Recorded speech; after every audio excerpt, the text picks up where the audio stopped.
Hi everyone, this is Sneha. Hope you guys are doing well. So in this video, I'm going to be talking about spirituality, what it is and what it isn't. So let's get started. First and foremost, we're spiritual beings having a human experience. Now, what does that mean? See, the human experience is going through a wide range of emotions.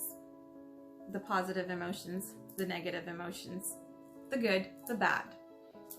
And this is just a reminder. In order for yin to exist, yang will be there. In order for love to be there, hate will be there. These are laws of the universe, and they're always at play. We're all nature at the end of the day anyways. But we forget that. Especially because we're living in this Kali-yuga age where we're so connected to technology and disconnected from ourselves. Yes, connected to technology.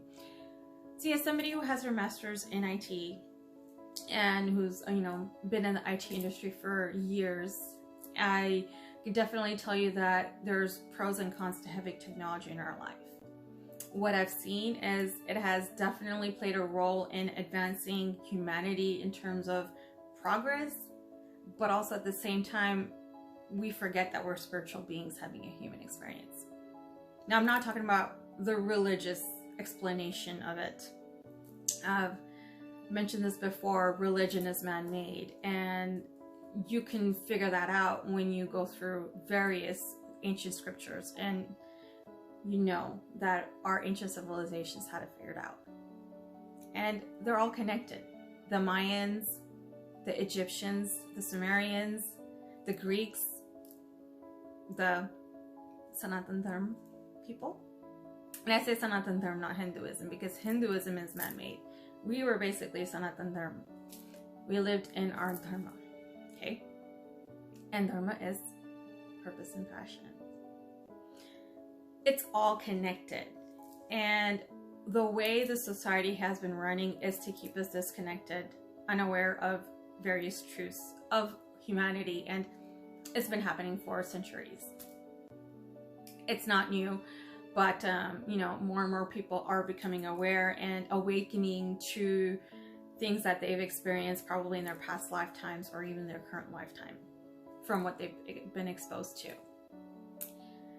So as you realize that we're spiritual beings having a human experience, you realize that our soul is completely separate from this body.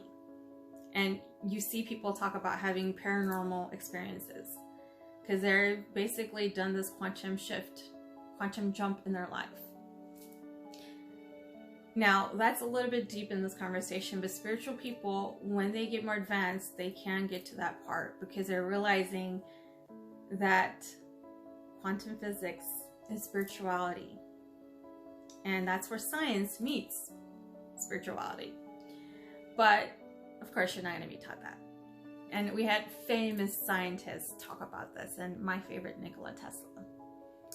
If you want to know the secrets of the universe, think in terms of energy, frequency, and vibration. Lots and lots of people had figured this out, and they were giving us hints. But we just had to pay attention. And, it's never too late.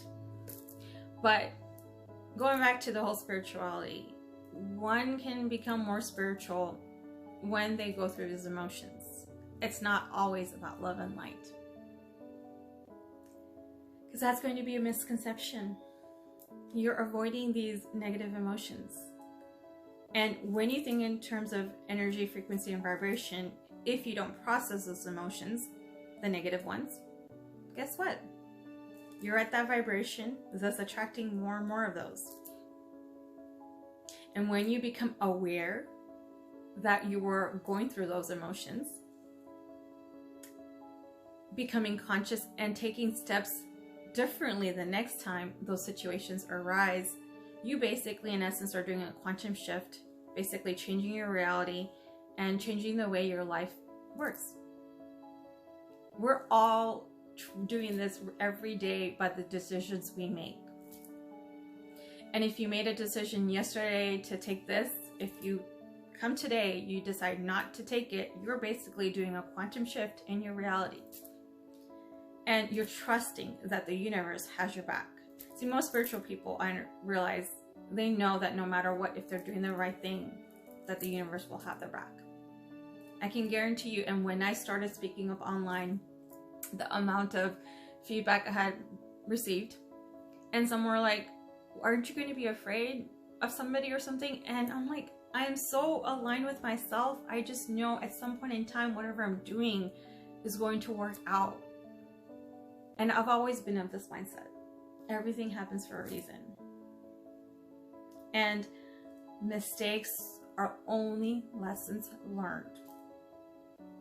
Right? And when you go through these emotions, when you go through all the questions of why you're experiencing it, what's the lesson to be learned, what can you do differently? When you go through that, you're basically increasing your vibration. You're increasing your perception of life.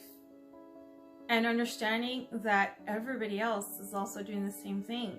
So then you stop judging other people.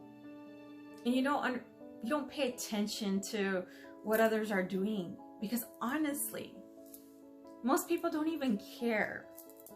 You know, people are only so busy in their life and what they're doing, and even trying to figure out if they like themselves. I'll be honest, one of the hardest things I had to learn, you know, as I went through the spiritual awakening is all the lies I used to tell myself throughout my life. Because I wanted to people please, because I wanted to fit in. And you know, when you realize that at the end of the day, these lies, who do they hurt the most? Yourself. They hurt me the most.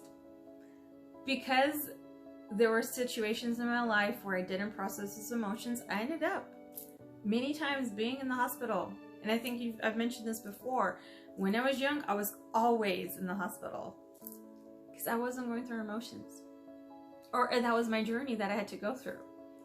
And, you know, I don't look back at that and say, hey, I did something wrong, or somebody did something wrong to me. Because there could have been, but I look back at it and say, hey, everything happens for a reason. I didn't grow up with my parents. And that happened for a reason.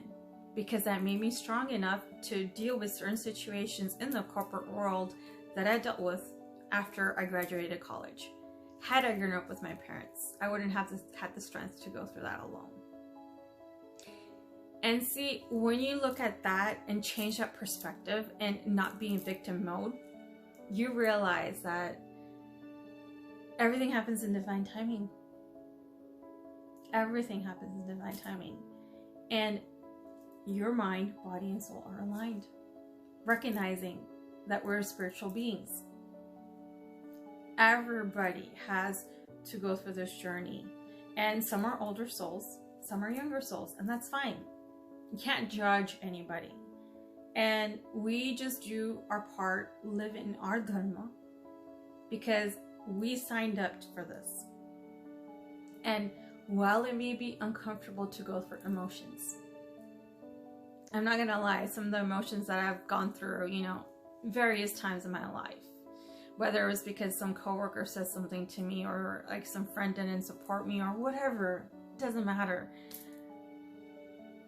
After I went through those emotions, best feeling ever. And I always said, why did I take so long to go through those? Or getting outside my comfort zone. You know, when I set up my first company when I was in my 20s, like, I didn't even think I could, but I did. Or randomly buying the BMW one day and just showing up, but I did, right? And so, although I wouldn't do it again anymore, because I was in my 20s. And so, see, these are experiences we go through. And then the feedback you get from people, some may like it, some may not, but that's okay. Remember that people can only meet you as far as they've met themselves. And then you stop taking things personally. Because I feel like in general, most people do take things personally from others. And we give them that power. This is another thing. You know, I've had conversations on this topic of, I don't have power. And I'm like, how do you not understand? You have the power. You've given it away to somebody. And when you give that power and control over to somebody, that means that you're not in charge of your life. Why would you do that?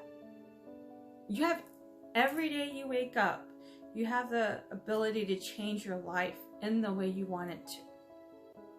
Whether it's to, you know, make that new friend, or, you know, find that new job, or apply to this, or anything. Apply, just whatever you want. Like, don't kill your imagination. See, that's one of the hardest things that I've experienced in this whole awakening, is when we started killing our imagination with all these things that we got when we are able to buy, we're limiting ourselves from what we can accomplish, because the sky's the limit. Our mind is our limitation. I know it's a little deep, but think about that, ponder on it, and realize that we're spiritual beings having a human experience. And as we go through emotions, as we open up our perspective, become more conscious and more aware, we're able to do whatever we want. And I'm not saying anything new. I'm just telling you from all my experiences, and all this stuff is written in some of our ancient scriptures. It's just up to us to find it and pay attention to it. I'm here to help anybody who's in this journey and who wants to level up in this game of life.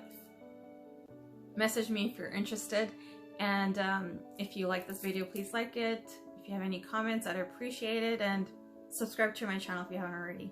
Have a great one. Bye.